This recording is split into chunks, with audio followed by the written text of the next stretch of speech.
Olá, boa noite. A inclusão social de deficientes é o assunto de hoje aqui no Piracicaba Pergunta. Por isso recebemos o vereador André Bandeira, autor de vários projetos que atende sim essa população, e também Ofir Figueiredo Júnior, diretor do SEMAI e presidente do CONDEF, Conselho Municipal de Proteção ao Direito e Desenvolvimento da Pessoa com Deficiência, e também junto conosco nesta noite o jornalista, nosso colega de trabalho, Marcelo Basso. Boa noite a todos vocês, muito obrigada pela presença. E você sabe que você aí de casa não só pode, como deve sim participar. Ligue, faça sua pergunta, tire suas dúvidas sobre o assunto. Os nossos telefones são 3421-4824, 3413-0036 ou 3413-0037. Você já sabe como funciona aqui o nosso programa. Sua pergunta certamente será lida no segundo bloco.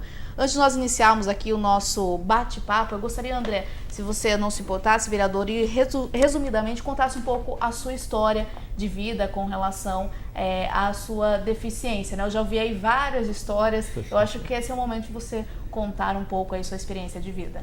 Claro, boa noite, Flávia, boa noite, Ofir, boa noite, Marcelo, a toda a nossa população de Piracicaba que nos acompanha, muito boa noite. Bom, como você comentou, né, às vezes muitas versões aí acabam saindo a respeito da minha pessoa como uma pessoa pública hoje, né, às vezes as pessoas não sabem, então é um espaço muito bom esse que a gente tem para tá passando essa informação. Hoje eu tenho uma deficiência que ela é considerada uma tetraplegia, quase uma tetraplegia, entre uma paraplegia e uma tetraplegia.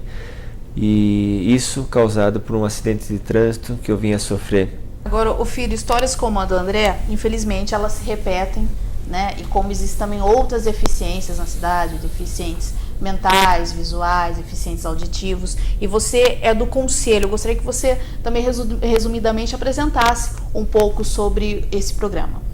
Perfeito. Primeiramente, obrigado pela oportunidade de estar aqui com vocês. Então, boa noite, Piracicaba. O CONDEF, né, como já foi mencionado, foi criado por força de lei, a Lei 5348, em 2003, e no ano seguinte, em 2004, ele foi regulamentado. Ele é composto por integrantes tanto da sociedade civil como do poder público. E cabe a esse conselho discutir todas as questões relacionadas à inclusão da pessoa deficiente. Marcelo, sua primeira pergunta, ou ao vereador, ao Ofir, fica à vontade. Olha, Flávio, eu queria até já fazer uma pergunta para o vereador, porque eu conversei com uma pessoa hoje de manhã, quando você me convidou para vir no programa, eu fui inteirar um pouco mais sobre o assunto e falei que estaria aqui hoje e fiz para uma pessoa com a qual eu convivo diariamente e é deficiente. E ela me contou que ela e a família votaram todas no vereador André Bandeira. E aí ela falou, olha, se você puder estar com ele lá e puder perguntar para ele os projetos, o que tem em mente, quais as coisas que ele já conseguiu interferir como vereador na cidade, eu acho que seria um bom abertura para o programa para a gente discutir essa questão.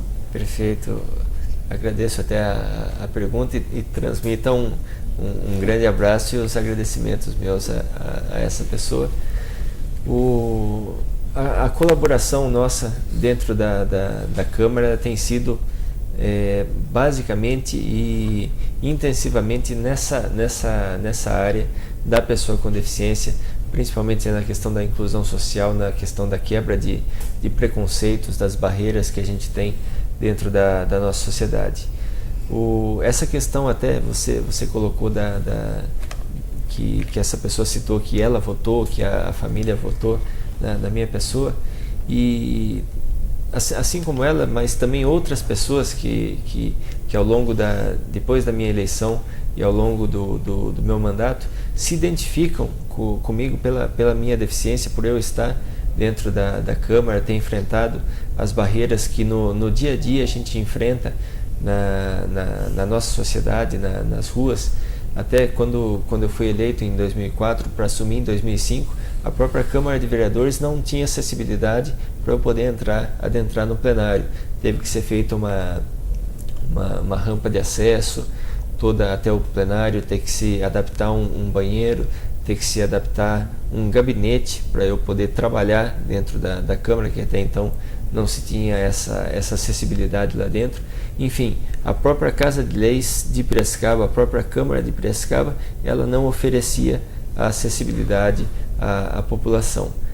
Enfim, a partir desse primeiro momento, dessa primeira dificuldade que a gente teve lá dentro, a gente começou a batalhar, tentar trazer para Piracicaba, principalmente às vezes experiências bem-sucedidas de outras cidades que a gente tenta trazer para o nosso município. É importante frisar, né, como bem disse o André, né, que a participação da família é fundamental para que efetivamente nós consigamos fazer esse monitoramento. Né? 10%, né, é uma média mundial. Em países subdesenvolvidos ou em desenvolvimento, essa média de 10% de pessoas deficientes da população pode ser inclusive maior, né, como normalmente o é. Além da questão da família ter que efetivamente colaborar e declarar efetivamente, olha, eu tenho um deficiente em casa, ela buscar mais informação até para entender o conceito de deficiência. Porque existem situações em que a família esconde e existem outras situações exatamente o contrário, onde as pessoas falam, não, tem deficiente sim, o meu marido ele usa óculos.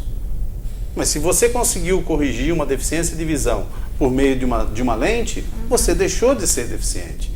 A legislação estabelece, por exemplo, o que é surdez? Não é de um ouvido, a surdez ela tem que ser bilateral. E até buscar orientação, se aquilo é ou não passível de se incluir naquele cadastro como uma pessoa deficiente. Agora, eu disse até inicialmente que o senhor é presidente do CONDEF e também diretor do SENAI. Como o senhor vê a educação e a inclusão social de deficientes? Olha, inclusive na última sessão ordinária do CONDEF, né, que a gente se reúne sempre na Casa dos Conselhos, eu gostaria até de deixar o endereço aqui, a Casa dos Conselhos fica na rua Joaquim André, 895, tá? E lá é o ponto de referência para quem quer alguma informação, né? Não só a esse respeito, como lá ficam todos os outros conselhos municipais. Bom, com relação à questão da educação, na última reunião ordinária nós tivemos uma apresentação da Secretaria da Educação Municipal falando sobre os programas, os projetos, as atividades que têm sido feitas com vistas a melhorar a questão da inclusão social em nossas escolas. E devo dizer a você o seguinte, que eu me surpreendi, todos nós no CONDEF ficamos satisfeitos com o que a gente viu. É lógico que não está equacionada essa questão do atendimento, da inclusão social, da inclusão do deficiente nas escolas, mas está se fazendo um trabalho sério, um trabalho bonito. O que a gente precisa agora é que esse trabalho seja intensificado. Vou te dizer, por exemplo, da questão do SENAI.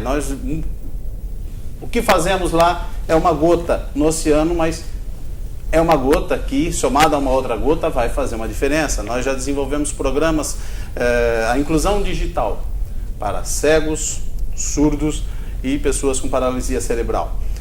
Desenvolvemos cursos na área de panificação e confeitaria, né, já que eu tenho uma padaria lá na nossa escola, para pessoas com deficiência mental. Fizemos cursos de auxiliar de ajustador mecânico para pessoas com deficiência mental, também auditivos, né? E a grande maioria deles teve um grande sucesso, já estão incluídos no mercado, até no mercado de trabalho, o que para a gente é uma satisfação muito grande. E nos cursos regulares da escola nós temos lá pessoas, nós temos amputados, temos pessoas com deficiência física e assim por diante, né? Até alguns amigos comuns, meu, do André, que a gente comentava antes aqui do programa, teve um deficiente físico que estudou conosco lá e no final das contas ele foi pedir um conselho, vamos por assim dizer, qual a proposta de emprego ele deveria aceitar. Ele tinha 3 propostas de emprego, né? E ele aceitou uma delas e, segundo, né, ele mesmo fala por aí, está muito bem. E como que o senhor também avalia a evolução desses alunos? Eu acho que essa é a dúvida. Não deficiente físico é muito diferente, mas o deficiente visual, auditivo, ele consegue sim acompanhar o restante da classe? Sim, tá? Tudo é a questão de como que a gente vai conduzir o trabalho, né? O surdo ele tem uma lógica um pouco diferente da nossa. Né? Enquanto a gente fala, amanhã, eu vou fazer um churrasco amanhã, mas se chover, faremos outro dia.